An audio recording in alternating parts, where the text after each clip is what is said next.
What's up, gearheads? It's Trev, and it's time for another quick little product review.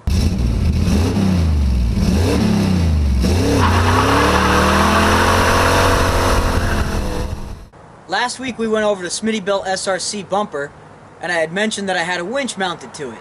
So today we're going to be reviewing my Smittybilt XRC 9,500 pound winch. The winch retails for about $300 brand new. You do need to also buy the winch plate for this particular bumper though. That was about another $100. Came with the winch, the control solenoid, the fair lead, and pre-wrapped with cable. It also came with a controller, in and out, plenty of cable, which is magnetic. Kind of nice. Put it down out of the way, don't have to worry about it going down on the ground and getting stepped on. The end of the controller cable secures very tight into the front of the solenoid.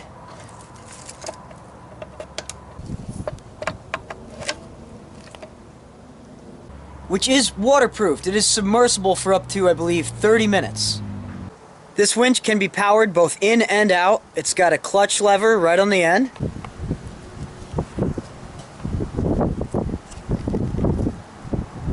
The control solenoid has 3 different mounting options. You can do straight up and down like I have here.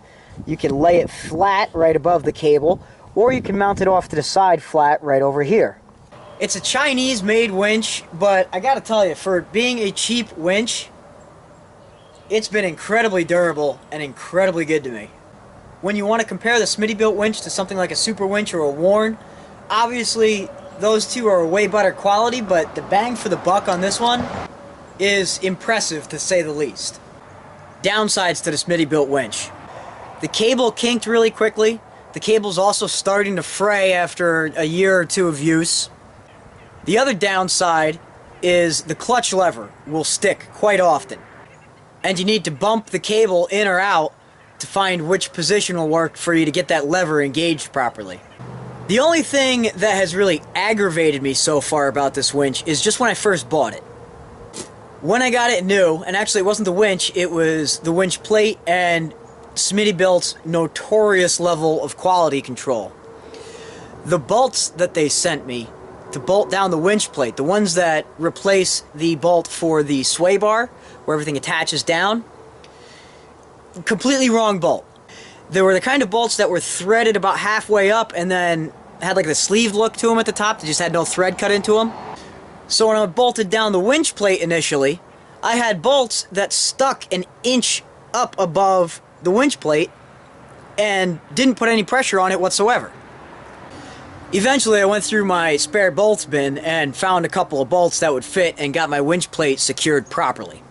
Other than that, this winch has treated me great. I've pulled a lot of people out of stuck places. I've gotten myself out of a couple of stuck places. A winch is a good investment, even a cheap one. A lot of people will say a winch is something that you don't want to cheap out on. Not all of us can spend, you know, $800 on a Warn, but for what Smittybilt offers, bang for the buck, so far so good, and I'm very happy with it. Again, the only thing I would say to Smittybilt is you really got to get your quality control under control. So the Smittybilt XRC winch, surprisingly enough, thumbs up.